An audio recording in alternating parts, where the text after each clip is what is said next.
All right, so I had to ask, how cute is something like this? A theme, a sub-theme rather, of Lego Technic called Lego Fauna. This is an idea I've been kicking around in my head for actually a few years now as someone who's built literally over 200 different animal mocks out of Lego Technic. Like, this just is a no-brainer for me, but I especially wanted to bring it up here in this video since I recently put out, in fact, yeah, just the most recent video was talking about the Bionicle 25th anniversary, and something I alluded to there was that Lego could potentially make an animal sub-theme for Technic as a nod, if you will, to the original Lego Rahi. Because outside of Bionicle, I think there actually is a decent amount of potential for Lego animals. So what you see on screen here is just 3 quick animals that I designed, actually not just based on real-life animals, but specifically bringing awareness to endangered species. So these are based on endangered animals here, which I think is also a really good use of a theme like this, right? So you've got the dwarf day gecko here, you got a species of black-eyed tree frog, you've got the little black bat, or little brown bat, rather, also called apparently little brown myotis, I guess. I don't know if I'm pronouncing that right. Ultimately here, though, a few custom pieces. It is worth noting that this theme would introduce a few custom pieces. Not what you see on screen here. These are kit bashed parts in Studio itself. I did actually model a head for the gecko here, but that's not on screen currently. But ultimately, this idea is actually relatively straightforward, right? We're going to focus on the frog first because it is the most dedicated build. It's also the least polished of these builds because the other 2 are based on models that I've already had designed for a while now. This frog is new from the ground up, and so it means that unfortunately, at the moment, it doesn't really have a function to it. The other 2 do. We'll get to that in a moment. But I did want to make it very clear that while, yes, this frog does use a handful of specialized parts, including some pieces specifically made for the feet, some pieces for the front feet as well, and of course for that head, which would actually be 2 separate pieces that can merge together. They're different from the quarter dome pieces that Lego currently has in Technic, but I'm just using those because, again, studio kit bashing, right? Ultimately, I wanted to make sure I got a decent amount of use out of parts like this, or design these parts with the idea of using them across themes in mind, right? Because ultimately, Lego would want to get as much mileage out of these molds as possible. They're not going to want to make the mold one time and then, well, that's the last time you ever see it. Like, that does happen on occasion, but that's not the most cost-effective way for Lego to design a mold, ultimately. So, the frog here, for example, actually uses the foot piece as a part of the body, uses the front foot as a base for the underside as well here. So ultimately you do get a little bit of extra usage out of these parts, and it's just here to showcase that, yeah, these parts can be used elsewhere. Of course, designed better than I can do with Studio here, but generally you kind of get the idea I'm going for, right? Ultimately, I think it's a really interesting concept, and while the frog here and the gecko both use similar design philosophies in terms of the head, using these sort of quarter dome pieces of different sizes, something I think Lego could or even potentially would do themselves, ultimately I think that means that pieces like those could easily be used in other themes too. As I mentioned, Lego Technic proper, but even Lego System. Another piece that I actually went ahead and modeled in Blender because it's literally just this piece, but smooth, is this piece, but smooth right here, right? So that piece actually shows up on 2 of these sets so far, at least 2, right? You've got the bat head itself as well as the back end of the bat because it actually uses 2 of that piece. You've also got the gecko, which uses 1 of the body. Just to smooth things out, I could actually see Lego potentially making this piece.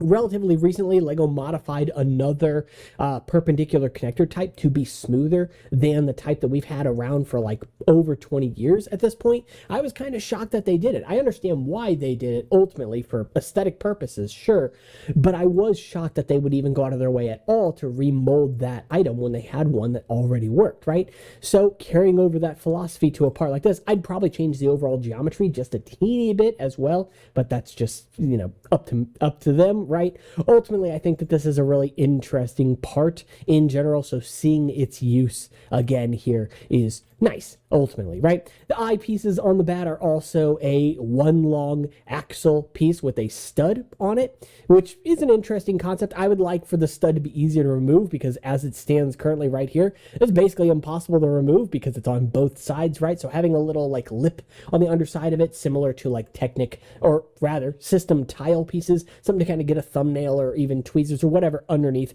just so it can be extracted easily, and then maybe reducing the amount of friction on a piece like this so it doesn't have quite as much friction as a standard axle, but still enough, right?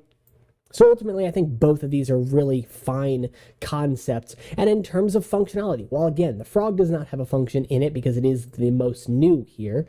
The gecko and the bat both actually have functions. These are both based on models you've probably seen on the channel before. And in fact, I have literal versions of them built in front of me for the purpose of this video.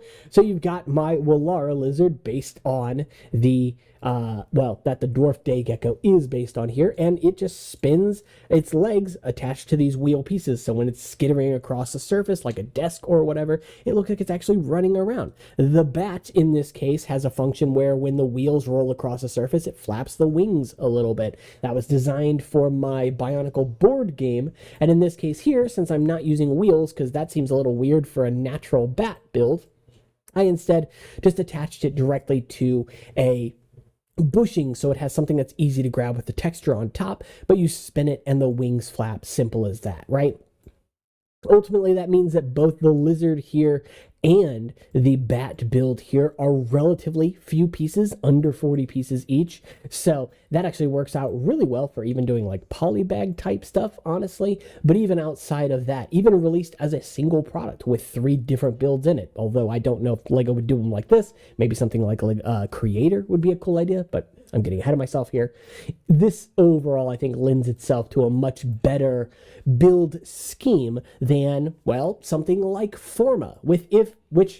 If you're familiar with what Forma is, it was a Lego theme, I guess, that was introduced back in 2019. It was actually a crowdfunded theme that Lego did, and it did not do well. Apparently, it didn't perform well internally either. And though in hindsight, I do hear people talk about it fondly, ultimately, I understand why the theme failed. For one thing, it uses a heavy reliance on some vinyl pieces specifically, which are basically proprietary, right? They show up in one set and then they're really hard to use elsewhere because they're designed specifically for the shape of like a koi fish or a great white shark, right? So you've got an entire head piece that's made out of this vinyl that wraps around. And it also means that if you take those sets apart, or if you just remove the vinyl or whatever, yeah, the set's going to look a lot more bland outside of that. And again, where are you going to store the vinyl without damaging it? Because it's not like a Lego piece. You throw it back in your box of Lego parts, it might get scratched up, whatever the case may be.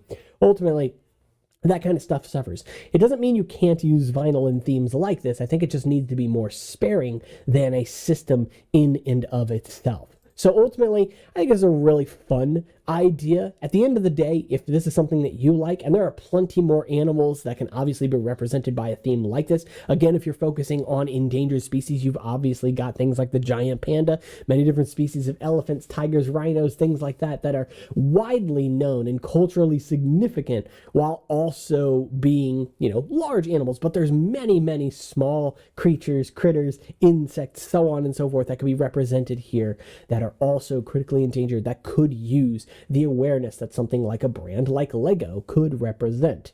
Is that the number one purpose of a theme like this? No, absolutely not. But education is important, and ultimately I think this is a theme that could lend itself well to learning about where these creatures are found, especially if it's based on a creature maybe near you. I live in Missouri. There's not a lot of there's a lot of biodiversity here, but we don't often see that much. But you've got things like the hellbender in the rivers here, which is one of the world's largest salamanders, and it's endangered as well. Having something like that represented in Lego is really cool. I built a hellbender out of Lego as well, Bionicle, but still, I digress. And ultimately, it is worth mentioning too that because these pieces, like these dome pieces on the frogs or whatever, are quarter domes, right? That you could have pieces inside of them that extend their overall size. So you can use them as like shoulder blades or the ear of a giant panda or whatever the case may be. Ultimately meaning that it sort of lends itself to the same design philosophy as Lego Technic's current panel pieces. And because of their more organic shape, they could even be used in some places where Technic panels are used.